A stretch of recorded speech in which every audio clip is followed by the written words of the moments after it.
For the past 10 years and 11 months, I have been living my childhood dream of being an actor in Hollywood.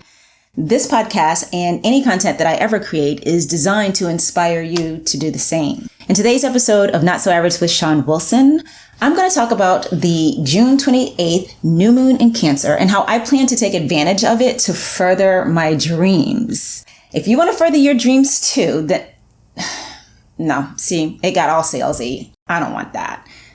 I think you should watch it. So, just watch it. Jeez, I'm a cornball. Hey guys, it's Shon. Remember to like, share, and subscribe. Hi, welcome to my podcast. It's Not So Average with Shon Wilson, where I give you my take on, well, everything. I'm doing this just for fun, and I hope you enjoy it as much as I do. Today, I give you 5 ways you can use the Cancer new moon energy to step closer to your dream. As I mentioned earlier, I am an actress in Hollywood. My name is Shon Wilson. If you are interested in seeing some of my work, I have included a clip from some of my previous projects, one of my previous projects, at the end of this episode. I hope you check it out and I hope you enjoy it. In the meantime, let's talk. Okay, so I want to start with talking about the fact that I am not an astrologer. As I said, you know what I am. Not an astrologer. So I don't know a whole lot about the new moon in Cancer, but I do know a little bit. I'm going to share with you the information I have, most of which comes from some astrology YouTubers that I really like. One's name is Donna Stellhorn. The other one's name is Tarot Priestess. And the third's name is, Astrology Guy. I can't believe I forgot that for a second. The fourth person that I like to also listen to is named Tanya Gabrielle. She also focuses on numerology, so she goes a little bit more in depth than the other guys do. And also, I'm not quite sure why Tarot Priestess calls herself Tarot. I mean, I guess she does consult cards. I don't know. I don't remember. But anyway, so talking about the Cancer new moon. For today's question, the question that I would love you to think about as I talk about this today is, what new action can you possibly take during the Cancer new moon to help further your dreams? That's the question that I asked myself when I found out that it was coming. And so what I decided to do was, you might have already noticed, I'm not recording with just one camera like I normally do. For those of you who listen to the podcast, you're like, what is she talking about with watching videos and cameras and stuff? Yeah, no. So if you watch the podcast on YouTube, if you watch the podcast on Spotify, I have today a 2-camera setup. And this was exciting for me to try because of this. So the new moon in Cancer, this is what I know about it. I know that new moons are a great time to start something new, whether it's a new project or it's a new endeavor or possibly even starting a new relationship or moving to a new place. New moon has great energy for that. It's almost like it's the perfect time to plant seeds, right? For something that you want to see sprout and grow further in the future. And then in terms of the Cancer aspect of it, Cancer is a water sign and it is a sign that is very intuitive. People who have Cancer in their astrological chart, from what I know, are extremely intuitive and sensitive, not insensitive. They are sensitive. They're sensitive to the energies around them. They're sensitive to their own feelings, the feelings of others. They have strong intuition. Like I said, they're very intuitive. I happen to have my antecedent in Cancer. So what that means is my rising sign is Cancer. My aunt, her birthday is July 17th. So she's Cancer. Happy birthday, Auntie Patty. My baby sister's birthday is July 15th. So she's Cancer. My stepdad's birthday is July 9th. He's Cancer. My boyfriend's birthday is June 21st. So he's Cancer. I have a lot of ex-boyfriends who have Cancer birthdays as well. 3. Mike, Michael, Dave. Oh, Brett. Yeah. Lots of Cancers in my life, right? Oh, and my godmom. Can't forget her. Her name is Connie. Hi, Connie. And she also has a July 15th birthday and is Cancer. All of these people are very nurturing, very sensitive, very intuitive. So the way that I think it's really beneficial for us to use this new moon in Cancer energy for manifesting our dreams or pursuing our dreams. If you're right brained, you like the manifesting word. If you're left brained, you prefer the pursuing word, is to get in touch with the self. Now, if you've been watching this podcast or listening to this podcast, you know that I am constantly talking about checking in with myself. This is a very important step that I take in everything I do. A lot of it has to do with the fact that when I started my life as a child, like most people start their, like everybody, literally everybody starts their life as a child, Shon. Anyway, I did not have the agency to do that. I did not come from a home where my feelings were, validated or even considered, right? And so now that I'm older and I know more about myself and I know more about life, it is very important to me to try to remember, because since I wasn't raised this way, I have to remember to check in with myself. So for this new moon in Cancer, checking in with the self to figure out, to feel or intuit what the next step or the first step should be is a great idea. Doing it after a period of meditation is helpful, or even if you don't like to meditate, if you're just silent for a little while and just listen and see what comes up for you. You can get some insights to things about yourself or your desires that you might not have been attuned to before, particularly with the energies being what they are right now with the new moon in Cancer. So the new moon is, like I said, great for starting new projects. And the Cancer part of it encourages us to check in with the self to figure out from the point of self what the next step should be. And I want to stress that again, just because sometimes when we're starting, most times when we're starting something new, we look for someone who we already know to be successful in that area to either give us guidance on how to start or give us validation for what we've already been doing, right?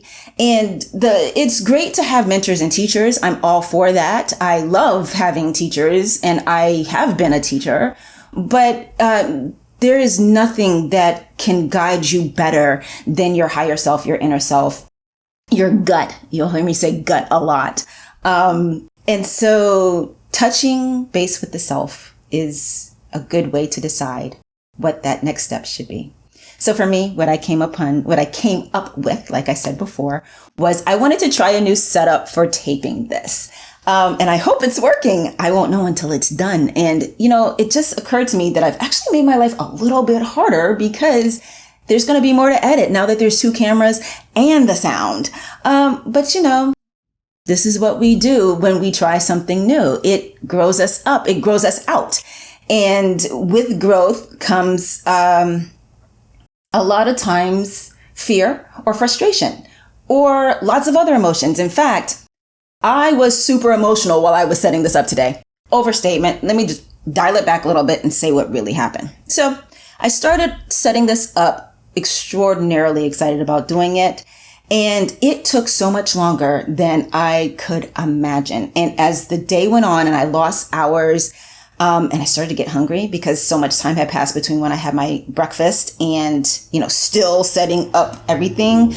Those of you who are already good at this, you're looking at my setup and probably going, really, Shon, it took you that long? Well, yeah, because I am an in front of the camera person, not so much a behind the camera person. But my emotions definitely guided me through this so that I could keep going.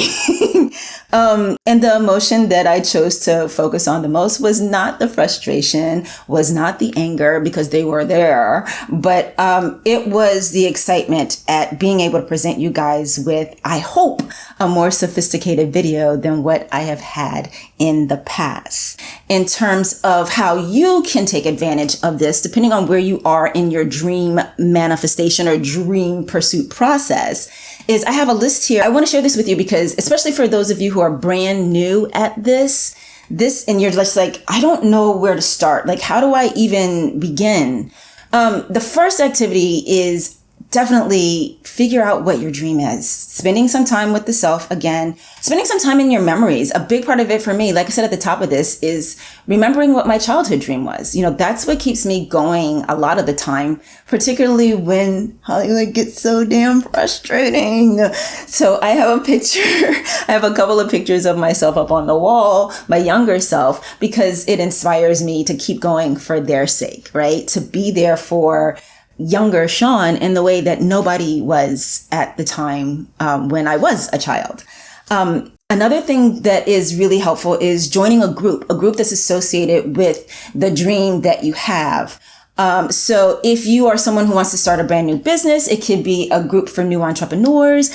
And I definitely want to encourage anybody who's thinking about possibly joining a group to not just do online groups, because that is still very isolating, right? You're still by yourself behind your keyboard. So I am a huge advocate for joining groups that are in-person groups. One way to do that is to take a class that has something to do with your dream or goal. So taking a class, joining a group, associations are great because they connect you with other professionals in the field. If the goal or dream that you have is a career goal or something that can be monetized at some point, joining an association for people in that field is a great way to network and get inspiration from other people who have already done what it is you would like to do. Watching YouTube videos. That is a big one for me. I love watching YouTube videos. I'm like addicted to it. Yeah. In fact, it's a big part of the inspiration I had to start my podcast. I just kept going, man, I can talk. I want to talk about something. I want to start something. And I think I'm finally starting to find my groove. In fact, if this resonates with you, if this video that I'm doing today, this audio podcast, if you're listening to it on Apple or Stitcher, is resonating with you today, please rate and review it, leave a like, share it with other people, subscribe, follow, whatever, do all the things. The things. I don't have to tell you the things. But, and also, most importantly, tell me what you'd like to hear me talk about. I will always tie it into my experience of my dream pursuit process. I'm sure there's a better way to say that. Anyway, and then the final and possibly most important thing that you can do as a new activity, if you haven't already been doing it, to help you further your dreams is talk to your trusted friends and family about it. Now, the reason why I say trusted friends and family is because, well, some people don't have your best interests at heart, even if they're related to you. And some people will sow doubt in your mind. And if it's a brand new endeavor for you, particularly if it's something that you always wanted to do but were too afraid to try, then you definitely don't want to talk to those people about it. Same with friends, right? It's crazy how many of us actually have frenemies. Frenemies. I like the word though. It's like a really cool word. And I'd love to play a frenemy on TV, but no, we don't need those people in our lives, particularly when we are setting out to do something that we are excited about. So the person who, is going to root for you, that's the one you want to talk to first. Now, for some people, like my mom, right? My mom, she loves me. But her first instinct with everything is to give the contrarian viewpoint. And when an idea is brand new to me, that's not a helpful energy for me to experience. So a lot of times I don't tell my mom about things until after I've gotten it up and going and I feel secure about the decision that I've made and how it's turning out. Now that's not to say that it's got to be fully formed and perfect before I share it with her, but I definitely make sure I have connected it to myself mentally, in my heart, in my gut, spiritually, and know, yes, this is the right track for me right now. Speaking of right track, if you haven't seen my video on the right track, check that out. It's episode number 4, already up. I had to learn to do that. I had to learn to not just tell her everything, because of course your first instinct is to tell your mom or your significant other. If you happen to have a significant other whose default is to say no or to present the opposing side, don't tell that person right away. You can tell them eventually, but get your footing first. All right, you guys, that's everything I have for today. Cancer new moon is the energy for doing brand new activities. Check in with yourself, your intuition, get your inner guidance before you start. I gave you guys a list of ways that you can start new activities. And as usual, I will have links at the bottom of the show notes, somewhere within those show notes. There are going to be notes in the show. Wait, hold on. I got to do all of that over. Here we go. In the show notes, I have links to resources to help support you. Help and support is kind of redundant. This ending is taking a very long time, so here it goes. There's some links down there. Click on them, and you'll find support for your dreams. In the meantime, have a great week, and enjoy that new moon in Cancer. Yet, seriously, I am a cornball. Aren't my theme songs fun? Hey, I'm back because I forgot to tell you that a clip from 6-Letter Word, a film I was in that screened at the Cannes Film Festival, is starting right now. Sure. All right, Well, some of them they switch. Okay. There's someone here I'd like you to meet. One second. On the back. Come on. Pete, we have a new family here. Okay. We'll be right back, guys. Marilyn, Zoe, Jax. This is Pete. Pete's our school therapist. We just lured him here from a school up north. Since you don't have a diagnosis yet, he can evaluate. I don't want to label him. It might take a few days, Bonnie. Zoe and Jax are in the process of moving in with me. I haven't said yes to that. Don't be unreasonable. I have a lot of space, and it's the perfect place. You just can't stop controlling things, can you? I'm putting Jax first. Yeah, like you put me first.